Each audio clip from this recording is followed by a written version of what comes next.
Հայաստանի գլխավոր դատախազ Աննա Վարդապետյանը վճռաբեկ բողոք է ներկայացրել Շիրակի թեմի առաջնորդ Միքայել arczepiskopos Աճապահյանի վերաբերյալ Վերաքննիչ դատարանի հունիսի 25-ի որոշման դեմ։ Այս տեղեկությունը հանրայնացրել է Սրբազանի պաշտպանական խումբը։ Գլխավոր դատախազը չի ընդունում Վերադասատյանի դիրքորոշումը եւ պահանջում է բեկանել տնային կալանքը վերացնելու ու գործը նոր քննության ուղարկելու որոշումը։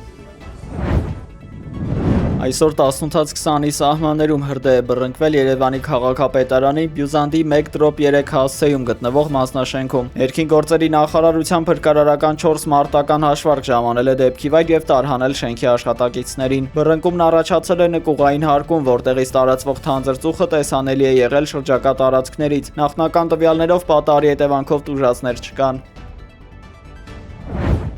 Ուժեղ Հայաստան խմբակցության ղեկավար Նարեկ Կարապետյանն ազգային ժողովի ամբիոնից անդրադարձել է Հայաստանի արտաքին քաղաքականության խոցելի կողմերին ու անվտանգային լուրջ բացթողումներին։ Պատգամավորը քննադատապար է արտահայտվել TRIP նախագծի վերաբերյալ, մատնանշելով տարածաշրջանային առանցքային երաշխավորների ներգրավվածության բացակայությունը։ Մենք չենք վստահելու Ադրբեջանի նախագահին։ Ես չեմ կարա իրան վստահեմ, դուք չեք վստահում իրան։ Մի համոզեք մեր ժողովրդին, որ մենք վստահենք իրան։ Մեզ երաշխիքներ ա պետք եւ դա է մեր մոտեցումը ու երկարաժամկետ խաղաղության միակ առհավատչան։ Խոսելով Թուրքիայի եւ Ադրբեջանի հետ հարաբերությունների մասին Կարապետյանն ընդգծել է ազգային արժանապատվության առաջնահերթությունը։ Մեր արտաքին քաղաքական հիմնական մոդելը դա լավ հարաբերություններն են տարածաշրջանի հետ, քանի որ մենք տեսնում ենք, որ տնտեսական զարգացում կա պոտենցիալը լավ հարաբերությունների երաշխիքների պայմաններում, բայց դա չի կարող լինել մեր ընտանիքների անցյալի ուրացման հաշվին։ Մխիթար Հերացու անվան պետական բժշկական համալսարանի առաջի կուրսի ուսանող զոհվել այդ պատերազմում։ Իմ քեռին եւ ես երբեք չեն կարող արդեն լավ լինել։ Երբեք չեն կարող լավ լինել։ Մենք լավ կլինեինք,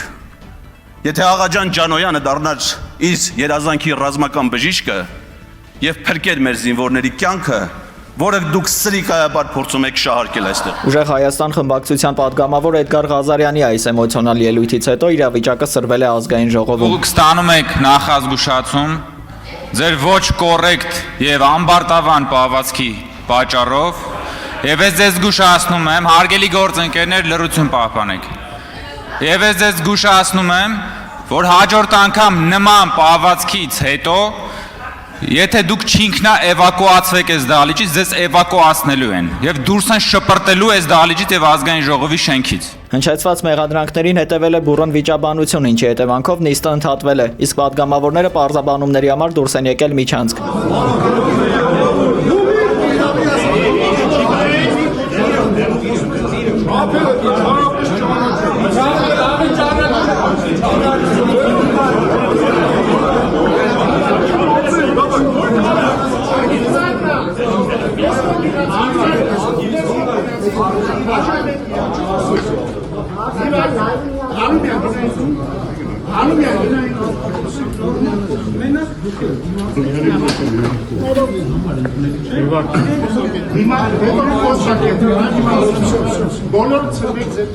Ուժեղ Հայաստան խմբակցության ղեկավար Նարեկ Կարապետյանը լրագրողների հետ զրույցում հայտնել է, որ կունենան առանձին ներխմբակցային նիստ Էդգար Ղազարյանի վերաբերյալ։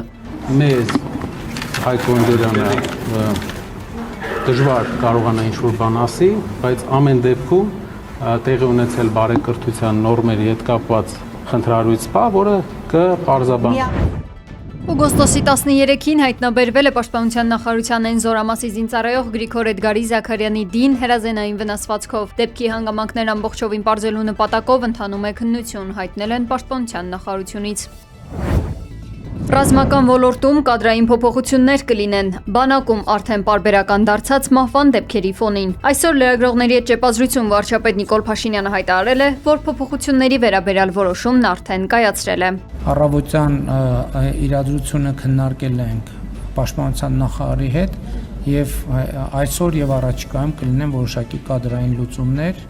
այն մարմիններում, որոնք անմիջապես պատասխանատու են այդ խնդրի վերաբերյալ։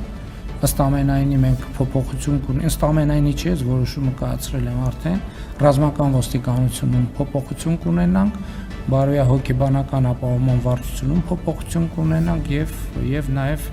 մանրամասն կվերլուծենք, թե ինչու այդ ուղղությամբ մեր գործադրած ջանքերը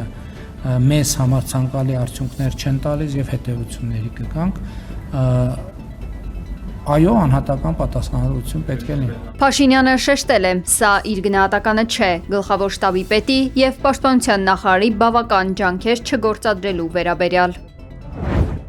Հայոց ցեղասպանության միջազգային ճանաչումը Հայաստանի արտաքին քաղաքականության առաջնահերթություն չէ։ Այս մասին հայտարարել է Ազգային ժողովի արտաքին հարաբերությունների մշտական հանձնաժողովի նախագահի թեկնածու Սարգիս Խանդանյանը, անդրադառնալով ուժեղ Հայաստան խմբակցության ղեկավար Նարեկ Կարապետյանի հարցին։ Կարապետյանը արձագանքի ընթացքում հարցրել էր. «Մեջբերում, կարող ենք ֆիքսել, որ Արարատ լեռը որպես մեր ազգային խորհրդանիշ շարունակում է կատարել իր դերը առանց վտանգ ներկայացնելու Հայաստանի անվտանգությանը, իսկ ցեղասպանության ու դրա միջազգային ճանաչման հարցը շարունակում է մնալ Հայաստանի արտաքին օրակարգերի առաջնահերթություն»։ Հայաստանի Հանրապետության համար ցեղասպանության, հայոց ցեղասպանության միջազգային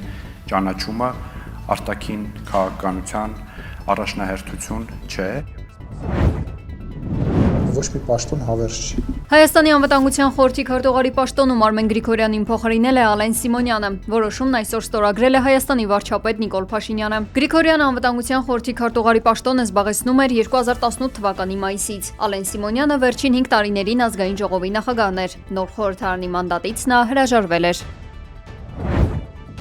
Վրաստանի եւ Ռուսաստանի սահմանին գտնվող Դարիալի անցակետի բնականոն աշխատանքն ու տրանսպորտային երթևեկությունն արդեն վերականգնվել են։ Մինչ այդ Վրաստանի ներքին գործերի նախարարությունը ժամանակավորապես դադարեցրել էր սահմանային կետի գործունեությունը։ Աղետների վաղ նախազգուշացման ավտոմատ համակարգի ազդանշանով հնարավոր հեղեղումների ու սողանքների վտանգի պատճառով տարածքից անհապաղ տարհանվել են քաղաքացիները, իսկ Վելեթի գյուղի մերձակայքում սահմանափակվել է տեղաշարժը։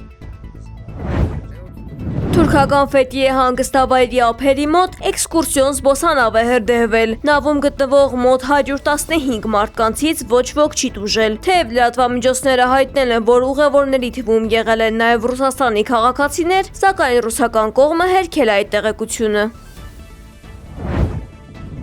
Իսրայելական զինուժը Գազայի հատվածում նախաձեռնել է փլատակների հեռացման եւ տեղափոխման լայնածավալ ու համակարգված գործողություն։ Մարդու իրավունքների պաշտպան միջազգային կառույցներն արձանագրել են, որ հարյուրավոր միավոր տեխնիկայի ներգրավմամբ տասնյակ միլիարդավոր տոննա շինաղն արդեն իսկ դուրս է բերվել անկլավի տարածքից։ Մասնագետների պնդմամբ այս գործընթացը նպատակ ունի ոչնչացնել ռազմական հանցագործությունների հնարավոր ապացույցները եւ անհնարին դարձնել փլատակների տակ մնացած հազարավոր զոհերի մարմինների հայտնաբերումը։ Այս գործողությունները լրջորեն խաթարում են միջազգային դատական ատյաններում իրականացվող փորձաքննությունների թափանցիկությունն ու արդարադատության միջազգային դատարանում ընթացող քննության ընթացքը։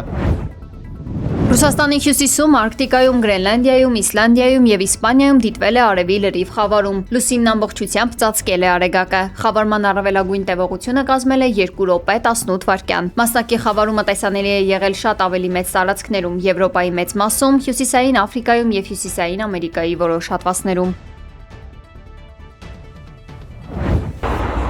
Իտալական Կոլեֆերո քաղաքում Ռոմից դեպի հարավ հզոր պայթյուն եւ հրդեհ է բռնկվել ռազմամթերքի գործարանում։ Արտակարգ դեպքը գրանցվել է պաշտպանական արդյունաբերության խոշոր ընկերության տարածքում։ Այդ ձեռնարկությունը թողարկում է հրթիռային պինդ վառելիք, ինչպես նաեւ միջին եւ խոշոր տրամաչափի զինամթերք։